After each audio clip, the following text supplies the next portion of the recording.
శ్రీమాత్రే నమః. Welcome to SRK Telugu channel. ముందుగా అందరికీ జై శ్రీరామ్ అండి. ఈరోజు నేను చెప్పబోయే ఈ హనుమత్ కృత శ్రీరామ సీత స్తోత్రము ఎవరైతే పఠిస్తారో అటువంటి వారికి కోరికలు నెరవేరుతాయి. ఇంకా అలాగే సుఖం, సౌఖ్యం, సంపద అన్నీ కూడా కలుగుతాయి. ముఖ్యంగాను శత్రుపీడ వినాశనం అనేది జరుగుతుంది. ఇది స్వయంగాను హనుమంతుల వారే రచించిన ఈ సీతారామ స్తోత్రము ప్రతి నిత్యం కూడాను మనం పఠించడానికి కూడా చాలా సులువుగానైతే ఉంటుంది. ఎలాగైతే మనము అర్ధనారీశ్వర స్తోత్రము అమ్మవారిని అయ్యవారిని కలిపి స్తుతించి ఉంటుందో అదే విధంగా ఇక్కడ కూడాను సీతమ్మ వారిని రామయ్యని కూడా కలిపి వారి యొక్క వంశము, ఇంకా అలాగే వారి యొక్క దేవుళ్ళు, వారి యొక్క గురువులు ఇవన్నీ కూడా ఉండి అమ్మవారిని అయ్యవారిని స్వామివారు సాక్షాత్తు హనుమంతుల వారు స్తుతించిన ఈ గొప్ప స్తోత్రము మనందరం కూడాను ప్రతినిత్యం కూడా పఠించుకోవచ్చు. అయితే ప్రత్యేకించి నేను చెప్పిన వారు ఏ విధంగా పఠించాలి, ఎలా పఠిస్తే మీరు తమ్నైల్లో చూశారు కదా, మీ భర్త మిమ్మల్ని చీటికి మాటికి తిట్టకుండా, ఇంకా అలాగే ప్రతి ఒక్కరూ కూడాను చులకన భావంతో చూస్తూ మిమ్మల్ని ఏదో ఒకటి అంటూ ఉంటారు కదా. ముఖ్యంగాను అత్తగారు కావచ్చు, ఆడబడుచులు కావచ్చు, ఎవరైనా కూడాను మిమ్మల్ని ఊరికనే తిడుతూ ఉన్నవారు తిట్టడం మానేస్తారు. అంతేకాకుండా మీకు మంచి అయితే జరుగుతుంది.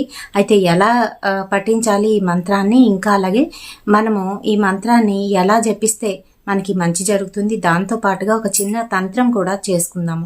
మరి ఈ తంత్రం ఎలా చేయాలి అనేది కూడా వీడియోలోనైతే చెప్తాను. కనుక వీడియోని ఎక్కడ కూడా స్కిప్ చేయకుండా చూడండి. ఇంకా మన ఛానల్ని ఎవరైనా కొత్తగా చూస్తున్న వాళ్ళు ఉంటే తప్పకుండా మన ఛానల్ని సబ్స్క్రైబ్ చేసుకోండి. మీరు సబ్స్క్రైబ్ చేయగానే పక్కన ఒక బెల్ సింబల్ అయితే వస్తుంది. అది కూడా క్లిక్ చేసినట్లయితే నేను పెట్టే ప్రతి వీడియో నోటిఫికేషన్ మీ వరకునైతే వచ్చేస్తుంది. మరి ఈరోజు మనము అతి గొప్ప శక్తివంతమైన శ్రీ రామ సీత స్తోత్రం గురించి అయితే తెలుసుకుందాము. హనుమత్ కృత రామ సీత స్తోత్రము అని ఉంటుందండి. ఇది మీకు ఆన్లైన్లోనైనా మీరు గూగుల్లోకి వెళ్ళి సెర్చ్ చేసినా కనిపిస్తుంది. PDF క్లిక్ చేసి, లేదు అనుకుంటే మీరు దీనికి సంబంధించి పుస్తకాలు అయితే ఉంటాయి. మనకి పూజా స్టోర్స్లోని ఆంజనేయ స్వామికి సంబంధించిన స్తోత్రాలు, ఇంకా అలాగే రాముల వారికి సంబంధించిన స్తోత్రాల్లోనే ఇదైతే ఉంటుంది.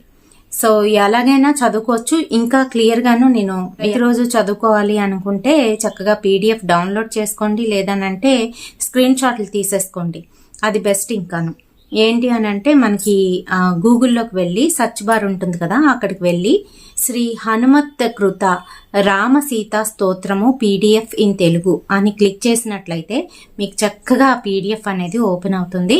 ఓపెన్ అయిన తర్వాత మీరు ఆ మంత్రాన్ని అయితే జపించుకోవచ్చు. ఇలా ప్రతిరోజు కూడాను ఖచ్చితంగా 3 సార్లు మనం తింటాం కదా ప్రతిరోజు కూడాను 3 పూట్లను, అలానే ఈ మంత్రం కూడాను 3 పూట్ల మనం జపించినట్లయితే చక్కటి ఫలితం అయితే లభిస్తుంది. అయితే ప్రత్యేకించి ఇంట్లోని ఎవరైతే భర్త ఉంటాడో ఆ భర్త అస్సలు పట్టించుకోకుండా ప్రతి దానికి కూడాను అక్కడ మీ తప్పే ఉండదు, తప్పు లేకపోయినా కూడాను కూర బాగాలేదనో, లేదనంటే చేసే పని బాగాలేదనో, ఏదో చిన్న విషయానికే ఇరిటేట్ అయిపోయి అస్తమానం ఆవిడ్ని తిడుతూ ఉంటే, అంటారు కదా పెద్దవాళ్ళు, ఒక బండ దగ్గరికి వెళ్ళి ప్రతిరోజు కూడా దాన్ని తిడుతూ ఉంటేనంట, ఇంతకుముందు ఈ టెక్నిక్ అయితే ఉపయోగించేవారంట.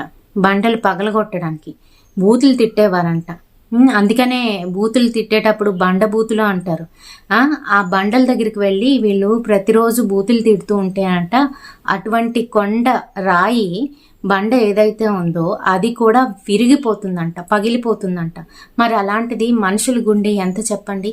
ఇలాగా కొంతమంది ఏంటి అని అంటే టార్గెట్ చేసి చాలా బాధ పెడతారు మనుషుల్ని. ఎలా అంటే ఇలానే సూటిపోటి మాటలతోని వాళ్ళ బాణాల లాంటి మాటలతోని మన గుండెకి అయితే వేస్తారు. అలా వేసినప్పుడు ఏమవుతుంది అని అంటే ఆ గుండె పగిలిపోతుంది. అందుకనే ఎక్కువ శాతం హార్ట్ అటాక్లు ఇలాంటివన్నీ కూడా వస్తూ ఉంటాయండి. ఏంటి అని అంటే తట్టుకోలేక ఆ మాటలు కానీ చేష్టలు కానీ తట్టుకోలేక చనిపోతూ ఉంటారనమాట. అయితే ఇదొక రీజను. నేను అందరి గురించి అయితే చెప్పట్లేదు. కొంతమంది ఆడవాళ్ళు పడుతున్న ఆ పెయిన్ని నేను తెలుసుకొని నాకు రిక్వెస్ట్ వస్తే నేను దాని గురించి అయితే చెప్తున్నాను. తప్పుగా అర్థం చేసుకోకండి. ఇదివరకట్లోనే మన ఛానల్లో ఇవే వచ్చేవి. చాలామంది సిస్టర్స్ అయితే ఫాలో అయ్యి చూసేవారు ప్రతిరోజు కూడాను. నేను తర్వాత కొన్ని కామెంట్స్ వలన నేను కంప్లీట్గా అవి ఆపేయడం అయితే జరిగింది. అయితే ప్రత్యేకించి ఇలాగా ఇబ్బంది పడుతున్న ఆడవాళ్ళు ముఖ్యంగా చేయవలసిన మరొక చిన్న తంత్రం ఏంటి అని అంటే, మరి తంత్రానికి వచ్చేటప్పటికి ఒక 2-3 అంగుళాల వసకొమ్ము తీసుకోండి. అలాగే ఒక చిన్న కస్తూరి పసుపు తీసుకోండి. ఇంకా అలాగే మనకి పూజా స్టోర్స్లో కానీ లేదంటే బయటను కానీ మల్లెపూల అత్తరు అయితే దొరుకుతుంది. అంటే జాస్మిన్ అత్తరు, మల్లెపూల వాసన అయితే వస్తుంది. అదైతే తీసుకోండి. తీసుకొని 3 కూడాను కుంకుమలోనైతే కలపండి. చక్కగా దంచేసి ఈ కస్తూరి పసుపుని ఇంకా అలాగే వసకొమ్ముని మిక్సీలో పట్టేసేయండి. మెత్తగా పౌడర్ లాగా అయితే అయిపోతుంది. అందులోని ఈ ఏదైతే జాస్మిన్ అత్తరు ఉందో అది కొంచెం వేయండి. దాంతో పాటుగాను జవ్వాదు అని దొరుకుతుంది, ముద్దది కాకుండాను నార్మల్ పొడిది తీసుకోండి. జవ్వాదు చిన్న బాటిల్లోనైతే ఉంటుంది. ఇవన్నీ కూడాను ఆ కుంకుమలోనైతే కలపండి. కొంచెం కుంకుమ తీసుకొని కలుపుకోండి. ఒకేసారి అంతా అన్నీ కలిపేకండి. కొంచెం కొంచెంగా కలుపుకోండి. కలిపేసి అది మీరు ప్రతిరోజు కూడా నుదుటనైతే ఇక్కడ ధరించండి. మీ వారు బయటికి వెళ్ళేటప్పుడు ఆ నుదుటి మీదతే కొంచెం తీసి వాళ్ళ కంఠం దగ్గర అయితే పెట్టండి. ఎందుకనంటే అందరూ నుదుటి మీద పెట్టుకోవడానికి ఇష్టపడరు మగవాళ్ళు. వాళ్ళకి కంఠం మీద పెట్టండి. ఖచ్చితంగా మీరు అనుకున్నట్టే జరుగుతుంది. వాళ్ళు మీ మాట అయితే వింటారు. అంతేకాకుండా మిమ్మల్ని తిట్టడం మానేస్తారు. ఎప్పుడైతే మీరు ఇక్కడ కుంకుమ ధరిస్తారో ఆల్రెడీ మీ వంటికి ఉన్నది గ్రంథులు వాటిలోనైతే చేరుతాయి.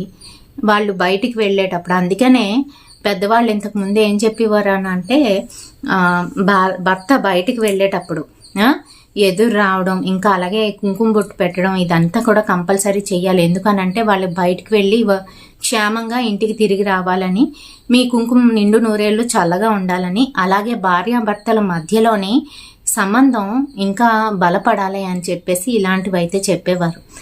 స్నానం చేసి చక్కగా కుంకుమ పెట్టుకుంటారు కదా, మీ గ్రంథులు అందులో మిక్స్ అవుతాయి. ఏవైతే మనము వసకొమ్ము ఇవన్నీ కలిపామో అవన్నీ కూడాను వారిని వశపరుచుకునేటట్టు అయితే చేస్తాయి. ఎప్పుడైతే ఈ కుంకుమ మీరు పెట్టుకొని వారికి అదే కుంకుమలోని అర్ధభాగం పెడతారో కంప్లీట్గా వాళ్ళు మీరు చెప్పినట్టుగా వినిపించుకోవడం అయితే జరుగుతుంది. మరి ఇది మన సోదరి మనులందరికీ కూడాను ఉపయోగపడుతుందనే నేను ఈ వీడియో అయితే చేశాను.